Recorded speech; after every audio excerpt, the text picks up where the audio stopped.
Բարև ձեզ, 5-րդ ալիքի եթերում դուք դիտում եք ռելևանտ փոդքասթը։ Ռելևանտ նշանակում է էական, կարևոր, եւ ամեն շաբաթ ես իմ հյուրերի հետ փորձելու եմ անդրադառնալ կարևոր եւ արդիական թեմաներին։ Ընդհանրապես ասում են, որ գրողները իրենց ժամանակի խիղճն են, եւ այդ պատճառով ես որոշեցի իմ առաջին հաղորդումը սկսել հենց գրողի հետ զրույցով։ Իմ հյուրը Մովսես Խորենացի մեդալակիր, արձակագիր Լևոն Ջավախյանն է։ Բարև ձեզ, պարոն Ջավախյան։ Աստծո բարին քեզ։ Պարոն Ջավախյան, այս մեր օրերում, երբ բոլորը կարող են Facebook-ում գրել, կարծիք հայտնել, խոսք հնչեցնել, գրողները անելիք ունեն, գրողների խոսքը կարևոր է, նրանց գիրը արժեք ունի, այսպես ասած, եթե մի քիչ նաև կոպիտ եմ ձևակերպում, կներեք դրա համար իհարկե։ Պետություն չենք ունեցել, պետականություն չենք ունեցել, այդ ծանր բեռը իրենց վրա վերցրել է եկեղեցին եւ դրա հետ լծկիչ եղել են նաև գրողները։ Վերցնենք Տերյանը, Թումանյանը, Չարենցը, նրանից առաջ Ռաֆին, Պատկանյանը, իհարկե գրողը իսկապես ժամանակի խիղճն է։ Այդ առումով ողորմածիկ ընկերս Սերժ Սրապյոնյանը մի տող գրեց իմ մասին եւ ես ինձ այս երկու օրն էլ իր ծնունդն է ողորմի իրեն ասավ թե Լևոն Ջավախյանը ժամանակի արցակի խիղճն է, իսկ վաղը կլինի պարծանքը։ Դա ինձ շատ պարտավորեցնող է։ Բայց արցակը Facebook-յան ստատուսներից ինչով է տարբերվում հիմա, իր բովանդակային տարբերությունը, կարևորությունը ինչով է արտահայտվում, պարոն Ջավախյան։ Բոլորը միախառնվել է, ես այս պահին ավելի շատ ստատուսներ եմ գրում, քան պատմվածքներ եմ գրում։ Ինձ երբեմն փողոցում կանգնացնում են, ասում հայրենասեր ես բանդեստեն, այդ մեծադղորդ է հնչում էլի, դա հայրենասիրություն չի, դա սրտացավություն է։ Հայրենասերը նժդեհներ, մոնթեներ, անդրանիկներ, որոնք անընդհատ իրենց կյանքը դրածել ու կարող են մահվան գնալ։ Ես այդ վախը չունեմ, բայց կա սրտացավություն։ Որն է սրտացավությունը, եթե ճմթեմ մարմինդ ցավ ես զգալու, չէ, եւ թե ավելի ճմթեմ ծարսեր լինելու, չէ, իմ այդ ստատուսները ընդամենը դրա արդյունքն են, չեմ կարող անտարբեր լինել։ Հետո իմ այդ հրապարակախոսությունը եւ արցակը շատ իրար մոտիկ են։ Եթե դու կարդացել ես, տեսել ես իմ արցակն էլ ինչ որտեղ վավերագրական արցակա։ Հենց որ անցումը կամուրջը մազե կամուրջա եւ դեռ շատ իրար մոտ են էլի, դրա համար հեշտությամբ ես անց եմ կենում հրապարակախոսության, բայց հրապարակախոսություն չեմ անում, եթե նրա մեջ գեղարվեստական էլեմենտ չեմ տեսնում։ Բայց մի քիչ էլ 18+ բաներ եք գրում, պարոն Ջավախյան, այդ ինչի համար եք օգտագործում։ Այդ անամոթ բաներ։ Հա, այդ անամոթ բաները։ Ահա, 18+ էլ եմ գրում, 18- էլ եմ գրում։ Մինուս էլ եմ գրում։ Ուրեմն Բերգմանը մեծագույն շվեդ ռեժիսոր ասում է արվեստը ազատ է եւ անամոթ։ Պետք է ազատ լինես եւ ինչ որտեղ եթե տեսնես գեղարվեստական խոսք ես բռնում ու չմտածես, բայց անամոթությունն էլ սահման ունի, ամենահանճարեղ նկարներ շրջանակների մեջ է դնում։ Արվեստը, գեղարվեստը, գրականությունը քաղաքականություն չէ, քաղաքականությունը նայում ես մարդկանց լրիվ անամոթ են։ Այո։ Չափից դուրս անամոթ։ Հայոյանքներ։ Հա։ Օրինակ, եթե մարդը ուրեմն բարձր պաշտոն է զբաղացնում, նրան կողքից շատ ավելի շատ իրեն ուսուցողական դեր պետք է խաղա աթոռը։ Աթոռը իր ամենամեծ խորհրդատուն է եւ հուշում է ոնց ժպտաս, ոնց խոսաս, ոնց արտահայտվես, ոնց ծիծաղես։ Այս մարդը մաքուր անամոթության շեդևրը ամեն առումով։ Դրա համար իր ոչ միայն ընդդիմությունն ամբոստացած ժողովրդան, հակոստն անգամ ամբոստանում է իր նկատմամբ։ Կեպի է դնում սազում չի Գարշոկա նմանակ ցիլինդրա դնում սազում չի, կաստումա հագում սարժում չի։ Բայց տեղը տեղի լինի էլի, այդ առումով ինձ թող այս ռուսաֆոբները շատ չդատապարտեն, բայց Պուտինը օրինակելի օրինակ է։ Նրա հակը, կապը, խոսելը, նստելը օրինակ է։ Օրինակ վեկալ է սովորելի տղա ջան։ Այս մարդը ոչինչ չսովորեց։ Դե մեր վարչապետը ժողովրդական է, պարոն Ջավախյան։ Դրա համար ասում են ինքը ժողովրդի նման է հագնվում, ժողովրդի նման է խոսում, ժողովրդի պես հայոյանքներ է օգտագործում։ Ժողովրդի նման պերաշկի է ուտում, քյաբաբ է ուտում, միտումնավոր է անում, որ աս ես ձեր։ Բայց դա ժողովրդականություն է։ Դրա համար մակարդակի իջնում է միջև Պլինդուզի մակարդակի։ Նա գիտի, որ Լևոն Ջավախյանի ձայնն էլ է մեկը, այդ կիսաբոմժ մարդու ձայնն էլ է մեր։ Իսկ նրանք շատ են։ Ինչ բան է դեմոկրատիան։ Բիսմարկը ասում էր հասարակության մեջ խելոքներն են շատ, թե հիմարները։ Իհարկե հիմարները։ Եվ այդ հիմարների ձայնի մեծամասնությունն էլ օգտվում է իշխանավորները։ Նա գնում է դրան։ Նա պետք է օրենքով եթե ղեկավար է, նա պետք է եւ բարու բանի առումով պետք է օրենսդիր լինի, եւ վարքու բարքի օրենսդիր լինի, եւ մշակույթի առումով օրենսդիր պետք է լինի, չպետք է ազգին բարձրացնի այդ Պլինդուզի մակարդակի, նրան պետք է բարձրացնի վեր։ Այդ վերը մենք չտեսանք ժամանակին մեր ազգի մասին ասում էին խորենացիներ ասում, ես չեմ ասում, վեհագույնը հույսային ազգերի մեջ։ Այո։ Հիմա դարել ենք ստորագույնը անդրկովկասյան ազգերի մեջ։ Վեհագույնը հույսային ազգերի մեջ ինչ դառնանք, այս ինչ քյաֆուր դարի հասանք։ Պարոն Ջավախյան, այսօր մեր օրերում 2026 թվականին որն է ամենակարևոր թեման հայ ժողովրդի կյանքում, որի մասին գրողները պետք է անընդհատ գրեն ու, այսպես ասած, խոսեն այդ թեմայով։ Քաղաքականության մեջ անվտանգությունն է։ Հա։ Իսկ գրողների մեջ որքան էլ բան չի ազգայնականությունը, մեր ինքնությունը, մեզ ազգային արժեքները։ Գրողներ կան հատկապես երիտասարդ գրողներ, սրա ջրերով տարված սկսում են գովերքել պացիֆիզմը, խաղաղասիրությունը։ Ով չգիտի, որ խաղաղ ապրելը լավ բան է, բայց ես կասեի արժանապատիվ ապրելն ավելի լավ բան է, արժանապատիվ։ Եթե մեկը քու երեխուն անարգում է, կնոջը անարգում է, հայրենիքին անարգում է, ինչ դու ասես պացիֆիստ եմ եւ վերջ։ Գիտես մի մոմենտ կա, սրանք հեգնում են նաև հայրենասիրությունը։ Ինչ բան է հայրենիքը, ինչ բան է հայրենասիրությունը։ Ես զարմանում եմ, որ մինչև օր մեր գրողները այդ դիպուկ պատասխան չեն տվել։ Ասում է ԽՍՀՄ-ի կողմից պարտադրված հայրենասիրություն է սա, պարոն Ջավախյան։ Ուրեմն մինչև այդ հայրենասիրություն չէ։ Այն սուրը, որ սպանեց Դավաճան հորը, կսպանի նաև Ուրացով մորը, դա ինչ էր, ՍՍՀՄ-ներ, հա, ստեղծել։ Հայրենիքը ինձ համար գիտես ինչ է տղա ջան, կա ծնող, չէ, դա քո հերն ու մերն են, կա նաև մեծ ծնող, դա քո հայրենիքն է։ Հայրենիքը պետք է սիրես ծնողի նման, հայրենիքը մեծ ծնողն է, իսկ չի կարելի հեգնել, դա հեգնանքի ենթակա չէ։ Բանը հասել է այնտեղ իր մշակույթի նախարարն էլ է հեգնում այդ հայրենասիրությունը, Նժդեն էլ համարում է ֆաշիստ։ Այո։ Լենինը, որ Լենին էր, տարբերում էր փոքր ազգերի նացիոնալիզմը մեծ ազգերի նացիոնալիզմից։ Փոքր ազգերի նացիոնալիզմին այդ վելիկարուսական շովինիզմին ուժեղ դեմ էր Լենինը։ Ասում էր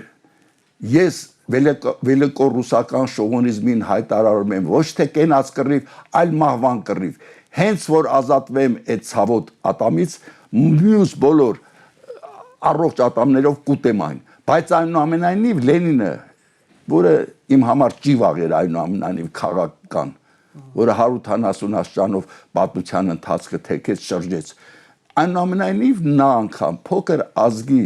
նացիոնալիզմը ընդունում էր, որովհետև դա գոյապայքար է, ազգային ինքնության, ազգային արժանապատվության պահպանություն է,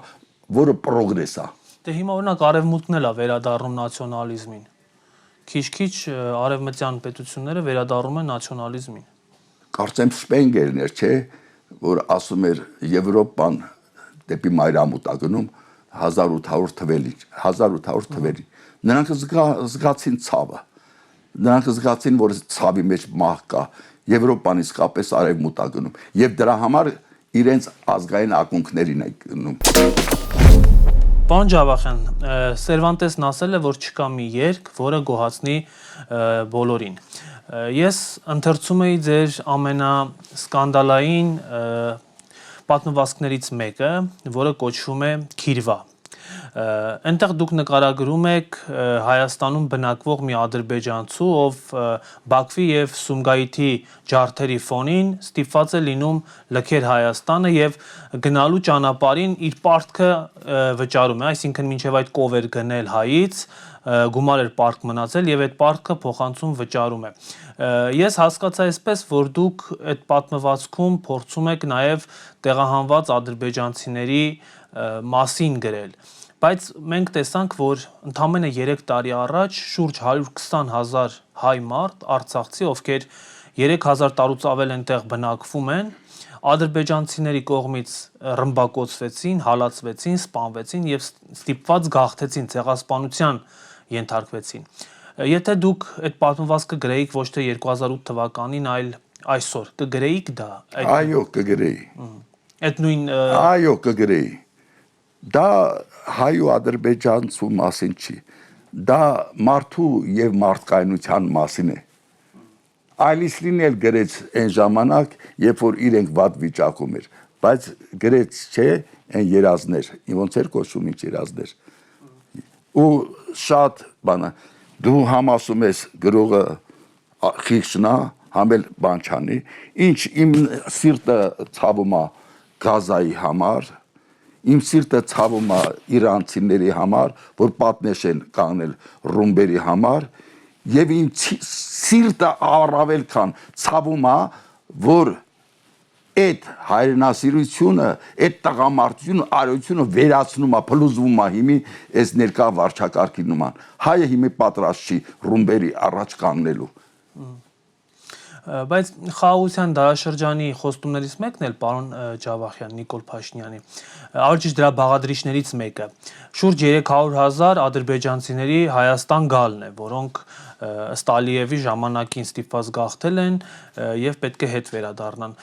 Ինչ է կարծում, հայ ժողովուրդը այս ամեն ինչից հետո պատրաստ է ադրբեջանցիների հետ ապրել նույն երկրում։ Ժամանակա պետք է։ Ժամանակ ամենամեծ սպեղանին է բոլոր տեսակի վերքվերած է։ Այս պայն դա հնարավոր չի։ Նրանք ինչ որտեղ խելք են եկել։ Նրանք մտածում են այդքան կռիվ մռիվ եւ այլ Ղարաբաղում մենա թուրքերին կավելացնեին, բան ու խաղաղ ձևով կգրավեին էլի Ղարաբաղը։ Հիմի մտածում է, որ այդ ձևով ոչ թե տանկերով կգա, այլ բանով կգա, ինչ որ ավտոմեքենաներով, ավտոբուսներով կգան, կգրավեն Հայաստանը։ Բայց հիմի ես քո հետ հարցազրույց եմ տալուս ու մի բան եմ մտմտում, ասեմ թե չասեմ, ասեմ թե չասեմ, որովհետև սկանդալային է, էլի։ Հա, հիմա գիտես ինչ տղա ջան, քանի որ ես հայտնի եմ ոչ միայն գրող, լավ գրող, այլ նաև բերանբաց, ասում եմ։ Խոսացինք Քիրվա պատմվածքի մասին, բայց չասացիր, որ մրցանակ եմ ստացել ադրբեջանցիների կողմից։ Դա 2010 թվականին են, հա, եւ ես գնացի սիրով ընդունեցի եւ չգիտեի, որ դրա մեջ ԽՑՊ կա, էլի։ Ուրեմն հիմա որ ժամանակն անցել, եթե ես իմանայի տենց բան կա, այդ մրցանակը չէի ստանա։ Հետո դրանից մի 5-6 տարի հետո մեկ էլ իմացա, որ դասավորի է այդ մրցանակը։ Իմ ընկերներից մեկը Վազգեն Խաչիկյանը ուրեմն տեսել էր, ինտրիգ էր տեսել այդ Քիրվա պատմվածքի հետ, կապվել էր, խոսել էր բանի հետ, Թիֆլիսի հայ եկեղեցու հովվապետի հետ, Սրբազանի հետ, եւ նրանք աղբերական կապի մեջ էին Ախունդի հետ Վրաստանի, ադրբեջանական այդ ման հետ, ու ասել են ժողովրդների բարեկամության համար լավ բան էլի պիտի դասավարենք Ջավախյանին ադրբեջանական մրցանակ տանք ու որ նաև այդ ես միամիտ կեզը լոլո գնացել եմ այդ մրցանակը չիմանալով որ երկու բաների մեջ դասարու հիմի որ թենց ու եկա իմ դեմ հոդվածներ եւ այլը դեսնեն ես էլ միամիտ հիմի որ դրանից հետո սկի մտածում եմ տղա ջան որ կարող ես նոբելյան մրցանակներ են դասավորովի ամեն ինչ դասավորը պատահական ոչինչ չի լինում 5 տարի հետո ես բայց փաստաթղթով, բանով, սերտիֆիկատով ելով ամեն ինչ տեղը տեղի Պարոն Ջավախյան, մեզ պարտադրված գաղափարներից մեկը նաև հետևյալն է երկրի գործող ղեկավարի կողմից ասում է մենք պետք է մոռանանք ցեղասպանությունը ավելին տեսակ ցեղասպանության թանգարանի տնօրենին նույնիսկ հեռացրեցին գործից քանի որ Ամերիկայի փոխնախագահ J.D. Vance-ին մի գիրք էր նվիրել որը վերաբերում էր հայոց ցեղասպանության մասին ամերիկյան մամուլի հրապարակումներին հետո ասում է Արցախի անունը մի տվեք հոգևորականներին է դատապարտում որ պատարագների ժամանակ Արցախի անունն են տալիս ասում են Աստված օրհնի Արցախը դուք որպես գրող հաշտ եք այս ամեն ինչի հետ դուք ձեր ստեղծագործություններում հայոց ցեղասպանություն Արցախ բառերը եզրույթները պատրաստ եք օգտագործել եւ այդ պատմական հիշողությունը պահել ինձ համար եթե որևէ գրողից ազգը բան չի ունի օգուտ չունի թքել եմ նրա գրածի վրա իր էլ վրա հիմա վերադառնանք դրան մի 3-4 տարի առաջ ռուսական տիրույթում հայ պոլիտոլոգ Սերգեյ Կուրգինյան այսպիսի խոսք ասեց Սերգեյ Կուրգինյանը ասավ Նիկոլ Փաշինյանը անգլո թուրքա ադրբեջանական կորպորացիայի գործակալ է նրա գործողությունները ես ոչ մի փաստաթուղթ հիմք չունեմ նրան գործակալ համարելու համար բայց շատ դիպուկ ասեց դրան հետևանք Ռոբերտ Քոչարյանը ասավ ես էլ թուղթ չունեմ ասեմ նա գործակալա թե չէ բայց նա այն ինչ որ ինքը անում է միայն գործակալը կաներ այն ինչ իր քայլերը որ անում է բարձվում է Մասիսին իրենից թույլտվություն պետք է խնդրենք որ Մասիսին նայենք բա ինքը սաղ չի եղել որ բանը Չարենցը ասեր ինչպես անհաս փառքի ճամփա ես իմ Մասիս սարն եմ սիրում արա այդ ինչեր ես ասում հայ ժողովրդի պատմությունը հայ ժողովրդի գոյությունը Մասիսը եւ Մասիսի շուրջ ազարգած այդ բաներ այդ սրբությունները ոնց է մեր սրտից հանում հա ուրեմն քեզնից թույլտվություն պետք է խնդրենք որ երազենք մեր հորը տեսնենք մեր մորը տեսնենք մեր հայրենիքը մեր մեծ ծնողին տեսնելու համար ինքը գնում է այնտեղ հայն տանում է այնտեղ որտեղ հայ չի լինելու Հայաստանն էլ լինելու է թուրքա Հայաստան իսկ հետագայում Աստված ոչանի արևմտյան Ադրբեջան իր ամբողջ քաղաքականությունը դա է տեսնում այսինքն չենթարկվել Նիկոլ Փաշինյանի պահանջներին եւ խոսել Արարատի, Արցախի, հայոց ցեղասպանության Ես որ ինքը տենց խոսում է, ակամայից հիշում եմ մեր ասում եմ թե դրանք ասեք պատերազմ կսկսվի Հիմա լսի Եթե մեկն է գալիս է, եկել ասել է, այս դու պատերազմն ես դու մեկ էլ գալիս է, ասում է կնիկը դու պատերազմ չանեմ, աղջիկը դու պատերազմ չունեմ։ Ես մեռնեմ, որ այդ բանը տամ, որ պատերազմ չլինի։ Հա, վախեմ պատերազմից, կյանքից վեր բաներ կան, արժանապատվություն։ Բա թող լինի խաղաղություն, արժանապատիվ խաղաղություն։ Եթե իմ ինքնությունը չլինի, իմ հայը չլինի, բանը հասել անտի ասում մի ասա մշեցի, միշտ ասա, դեպի արմատները կտրում է, եթե ուզում ես առաջ գնաս կյանքում, դեպի արմատները պիտի գնաս, ծառը եթե դեպի իր արմատներին զորավիք չլինի, նա չի կարա բարձրանա, եթե կտրում ես այդ արմատները դառնում ենք Թուրքահայաստան, հետագայում արևմտյան Ադրբեջան, դա իր ուզածը, իր ուզածն ինչ է, ընդամենը մի հայրենիք, որը տեղավորվում է իր հետույքի տակ, մի ոռաչափ տարածք, Այդ է իր ուզածը, պաշտոն ունենա, թեկուզ մնացած ջուրը տանի, ոչ, բաներ կա, որ եթե պետք կա, պետք է կռվես, բա ինչ ես, էլի ասեմ, էլի վերադառնանք, շշմում եմ այդ գազան, այ մարդ, այդ ավերակներում այդ, չեն լքում իրենց օղը, անլքելի է, Տրամպը հասավ, մի հին քաղաքակրթություն կվերացնեմ, գնացին էլեկտրոկայանների, կենթանի պատ կազմեցին, ամեն րոպե կարող են ռմբակոծել, բայց կանգնեցին, եթե հայը չկարողանա իր հոգևոր արժեքների պաշտպանության դիրքերում, այդպես կանգնի, հայը չի լինելու, իսկ ես լավատես եմ, այդպիսիները եկել են ու կգնան, թեկուզ Նիկոլի նմանը ես պատմության մասնագետ եմ պատմության, ես չեմ տեսել պատմության դասագրքում նրա այդպիսի կերպար, և դրա համար նա պերաշկի է ուտում, կուկուրուզա, սիմինդա կրծում, որ նմանվի, նա իչեսնի պլինդուզի մակարդակի ժողովրդի, բայց հայի ազատատենչ ոգին ուզում է թևացի, ուզում է վեր գնա, ուզում է նա միտված է նարեկացի լինելու, նա միտված է Թումանյանը Չարենց լինելու, նա չի ուզում այդ գետնաքաշ կյանք, ես մի հատ բան ունեի, հարցազրույց ունեի, որի վերնագիրը իմ խոսքերից աղջիկը դրել էր ես ավելի լավ ապրող բոմժուլն եմ, քան մեռած հանճար, ես իմ ասացին ինչ որտեղ հակասում է, բայց այնուամենայնիվ կյանք է պետք ես ժողովրդին, բայց ոչ այդպիսի գետնաքարշ կյանք, բոմժի կյանք մեզ պետք չի, մեզ պետք է հոգևոր, ազատ, վերթացող, մեզ պետք է մի կյանք, որ տանում է այս ժողովրդին վեհագույնը շրջակա ազգերի մեջ, մենք միտված են, գալիս են խորենացին և գնում ենք դեպի խորենացու երազանքին, վեհագույնին։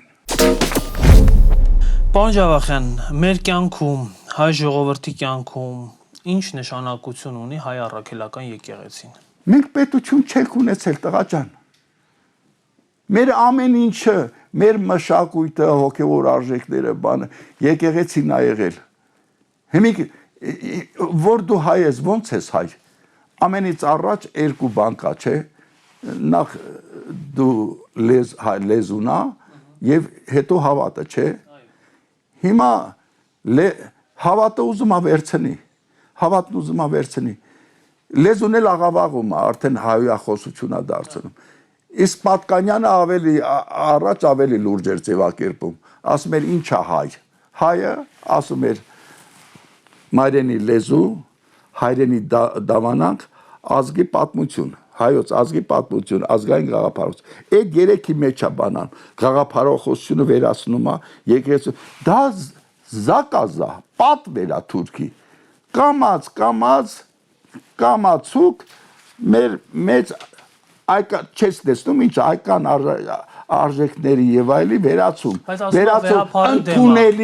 ընդունելի ժողովուրդ, թուրքանման, որ թուրքի քմհաճուկին հաճո լինի, Դա Գարեգին բի դեմ է, դա եկեղեցու դեմ չի, դա կաթողիկոսին պետք է հեռացնենք, ընդհուպ մինչև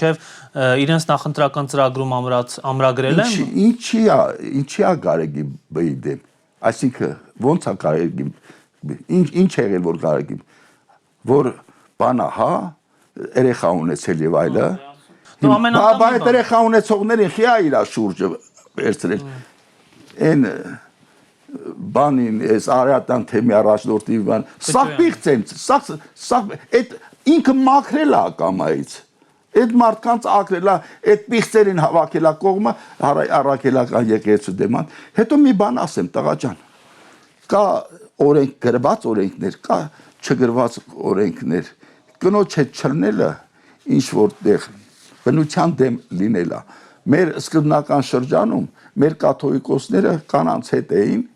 երեխային ունեն ու բան, իրանց էլ ժառանգում էին, բայց եկեղեցին մտածեց, որ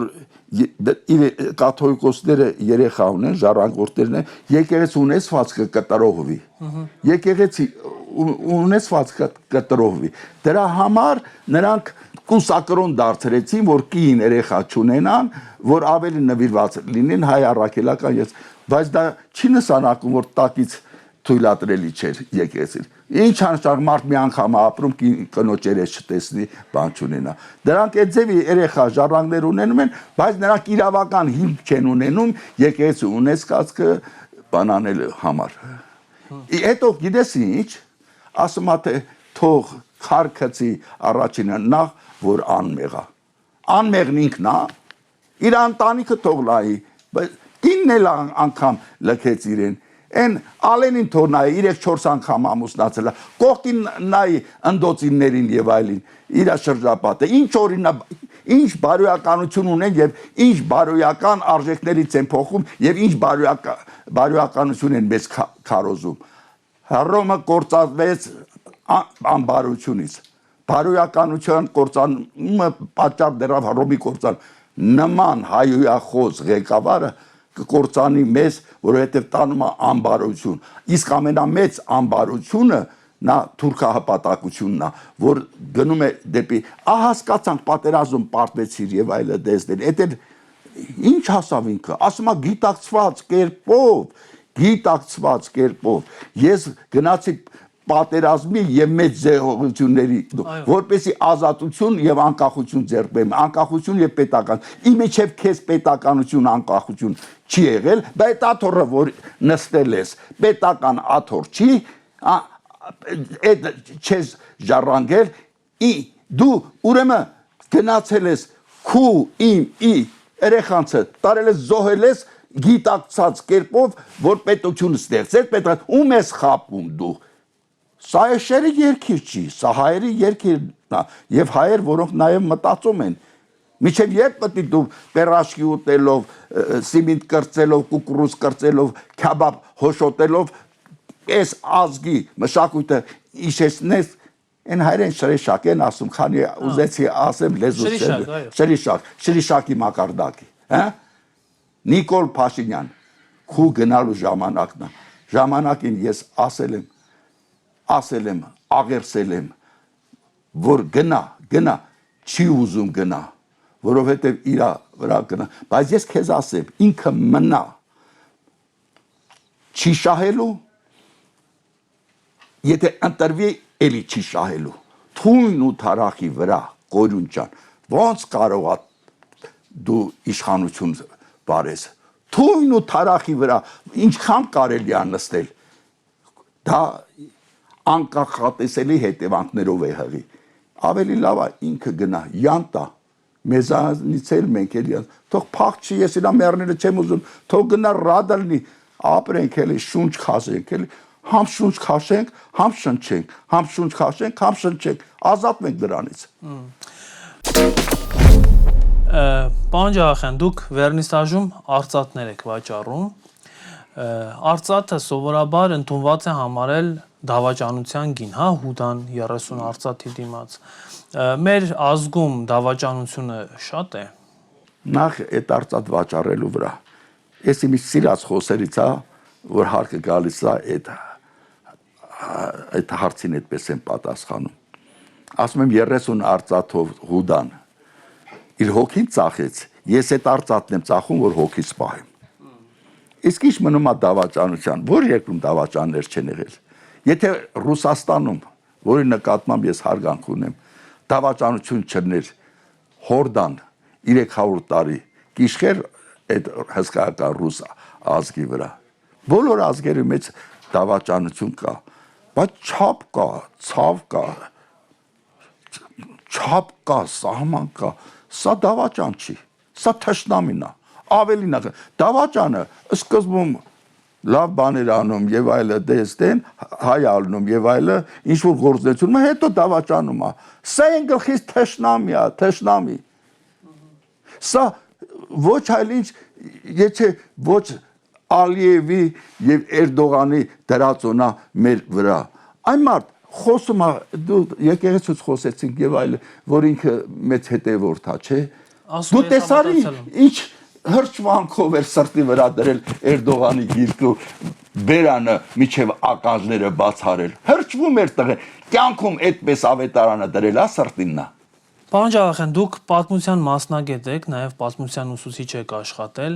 ո՞րն է պատմության ամենակարևոր դասը հայ ժողովրդին։ Այս վերջին գիրքս կոչվում է Ետարի։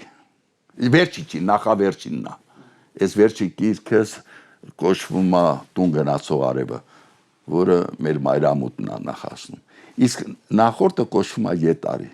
Պատմությունը հենց Ետարին է։ Ետ գնա, որ առաջ գնաս։ Հետ նայի, որ առաջ գնաս։ Վերադարձ ակունքներին։ Հա, վերադարձ ակունքներին։ Ետ վերադարձ անկնության ակունքների մեջ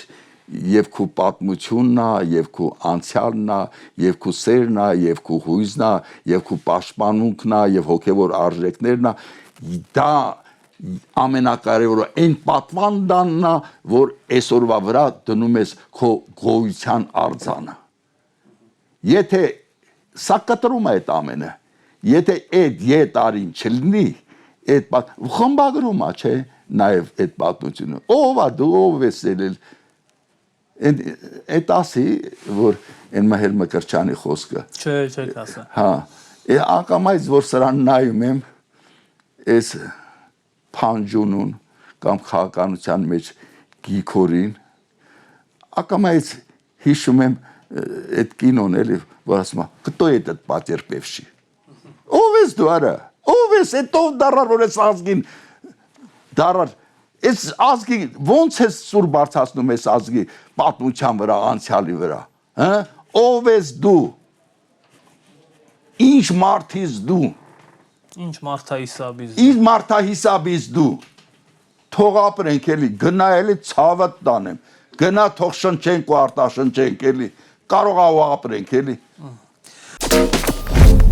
Պարոն Ջավախյան, հաղորդման այս հատվածում ես բլից հարցեր եմ հնչեցնելու, կխնդրեմ, որ դրանց շատ արագ պատասխանեք։ Եվ այսպես։ Չմտածեմ Նիկոլի նման։ Չէ, երկար մտածել պետք չի, բայց այնուամենայնիվ մտածել պետք է։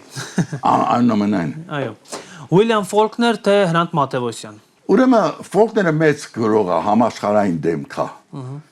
Բայց ինձ համար Հրանտ Մաթևոսյանն է։ Այս մեր գրողներ կան, երբեմն գրում են մի անգամից օրեն գլխից, ոչ թե հայ ընթերցողի մասին են գրում, այլ գրում են, որ Նոբելյան մրցանակ ստանան։ Ես իմ ազգի մասին եմ գրում, եւ չեմ մտածում նման մրցանակների մասին։ Պատմական Հայաստան թե իրական Հայաստան։ Իրականությունը պատմության մեջ։ Արցախ թե Չափածո։ Երկուսն էլ գեղարվեստի տարբեր ճյուղեր են, էլի, ու նույն բանն են, գեղարվեստի։ Ինչ կասեիք Նիկոլ Փաշինյանին, եթե հանդիպեիք նրան։ Բայց ես քո մեղքը գալիս չեմ։ Ես քո մեղքը չեմ գալիս։ Պարոն Ջավախյան, Աստված կա։ Հա, ինձ այդ հարցը տվել են։ Աստված կա, բայց ոչ այնպես, որ գրված է գրքերում, այլ կա այնպես, ինչպես ինքը կա։ Որն է այսինքն Հայաստան կա, բայց ոչ այնպես, որ Նիկոլի երազանքներում կա, այնպես, ինչպես Հայաստանը կա։ Որն է հայ ժողովրդի ամենամեծ թերությունը։ Իրա մեջ կա ստրակահաճո մոմենտներ։ Հա։ Այն որ Պուշկինի գրել է «Ты раб, ты трус, ты армянин», այնուամենայնիվ ասում են իր հերոսն ասում եւ այլ այդ ամենը չգիտեք, բայց դրա մեջ ինչ որ բան կա։ Հենց այնպես ծուխ չի լինում։ Որն է հայ ժողովրդի ամենաուժեղ կողմը։ Հույսը, հավատը, էլի հավատը դեպի վաղվա օրվա, հանդեպ վաղվա օրվա։ Շատ լավ։ Ում եք կարդում ժամանակակից գրողներից։ Ես ինչ չեմ կարդում հիմա։ Չեք կարդում։ Ես որ գրում բրծնում եմ պատեն սպանես, էլ չեմ կարդում։ Հետո ծերացել եմ, դժվարանում եմ էլի կարդալը, դժվարանում եմ կարդալը։ Հետո գիտես ինչ, ինձ ավելի շատ դաս տվին վատ գրողները, քան լավ գրողները։ Որ վատ գրողներին կարդում էի, տեսնում էի կեղծ սաբան, անց ջոգում էի էլի, որ այդպես չի կարելի գրել, այդպես չի կարելի գրել, ու շատ ուսուցողական է, բայց այնուամենայնիվ կարդում եմ էլի։ Օրինակ իմ համար լավ գրողը Հրանտ Մաթևոսյանը, Գագիկ Սարոյան կա, այնքան էլ հայտնի չի, բայց կարգին բանաստեղծ է, ասում է ընկերներս մեռել են, իսկ ես դեռ մեռնում եմ։ Կարդում եմ նաև Խանջան Գուրգենին իր ազգային կեցվածքի իմ դուրը գալիս է չդավաճանեց ուրիշների նման կան էլի կան գրողներ որ կարդում եմ բայց դժվար եմ անում դժվարությամբ եմ կարդում էլի մի օր գիրք էի կարդում ընկերս Շեկուան Արմենն եկավ ասավ արի դու ես կարդում ես որ հետը տանես բայց ես ամեն դեպքում կարդում եմ մի օր էլ մնա իմ կյանքից ես միշտ ուզում եմ առաջ գնամ թեկուզ գիտեմ վաղը մեռնելու է իսկ առանց ընթերցանության հնարավոր չի դա Ինչու գրողների միության անդամ չեք Ես եղել եմ գրողների միության անդամ Հետո Հետո մի 10 տարի առաջ դրեցի Տոմսս ու դուս եկա ու շատերն իմ նման ամբոստացան բայց նրանք հետևի դռնից դուս են գալի առաջի դաշտով էլի հետ մտնում այդ այն որ կինոյի նման կոստյումը պետք է ինձ զարդարի բայց գրողների միություն պետք է այդպեսի գրողներ էզևի խառնաճիղանց իրավիճակում ապրում ենք գրողների միությունը մի վերաբերմունք չունի մի հայտարարությամբ հանդես չի գալիս մեզ այդպիսի գրողների միություն պետք չի որ այդքան անտարբեր է ամբողջ ազգի գլխին այսքան բաներ կուտակվել է արհավիրքներ սև ամպեր իսկ նա անտարբեր գրողների միություն է մեզ պետք չի այդպիսի գրողների միություն Պետք է դիրքորոշում արտահայտեն Բայ իհարկե խիմեր գրողները թենց են եղել կյանքով են հետո դատապարտվել 37 թվին քանի գրող Բաքուն, Չարենց եւ այլը գնացին այն աշխարհը Եվ վերջին հարցը Նիկոլ Փաշինյանից մրցանակ կստանայիք Չէ ես որ մեղքիս համար միլիոն էլ տա ես նրա ձեռքը բռնողը չեմ իմ ամենամեծ մրցանակը նրա գնալը կլներ ու քեֆ կանեինք մինչև եկուց Շնորհակալ եմ ձեզ այս զրույցի համար Շնորհակալ եմ պարոն Ջավախյան ռելևանտ ոդքասթի առաջին եթերին հյուրընկալվելու համար կարծում եմ հետաքրքիր զրույց ստացվեց իսկ մեր հեռուստադիտողին էլ ասեմ որ մենք կհանդիպենք հաջորդ շաբաթ Շնորհակալություն